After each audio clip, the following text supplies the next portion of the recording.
മകളെ കെട്ടിച്ച വീട്ടില് മോക്ക് നല്ല സുഖം, അൽഹംദുലില്ലാ. എന്റെ ദുആ അല്ലാഹ് സ്വീകരിച്ചു.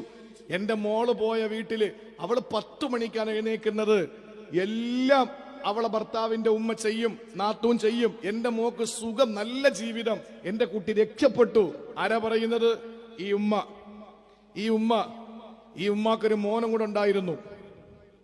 ആ മകൻ കല്യാണം കഴിച്ച് വേറൊരു പെൺകുട്ടി വീട്ടിൽ വന്നാലോ ഈ ഉമ്മ എന്തായിരിക്കും പറയാ? നേരം വെളുത്താൻ ഞാൻ എല്ലാം ചെയ്യണം. എന്തൊരു പെണ്ണാണിത്!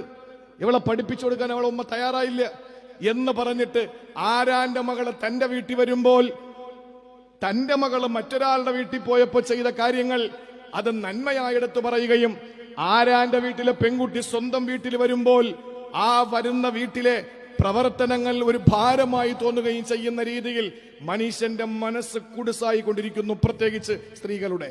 അതൊക്കെ മാറിയേ പറ്റൂ. പഴയ ലോകമല്ല, പഴയ കാലമല്ല. തിരിഞ്ഞു നിന്ന് ചോദിക്കാൻ ഒരു പെൺകുട്ടി തയ്യാറായാൽ അവിടെ ബന്ധത്തിന് വിള്ളൽ വീഴുകയാണ്. ആ ഒരു രീതിയിൽ പ്രിയപ്പെട്ട സഹോദരങ്ങളെ, നമ്മുടെയൊക്കെ വിവാഹങ്ങൾ മാറി. ആ ഒരു രീതിയിൽ നമ്മുടെ കല്യാണങ്ങളെ കൊണ്ടെത്തിച്ചു. നമ്മൾ സമ്പത്ത് എന്ത് ചെയ്യണമെന്നറിയാത്ത ചില ആളുകൾ പലതും കാണിച്ചു വെച്ചിട്ടുണ്ട്. അതൊക്കെ നമുക്ക് വലിയ ഭാരമായി മാറിക്കൊണ്ടിരിക്കുകയാണ്. പാലും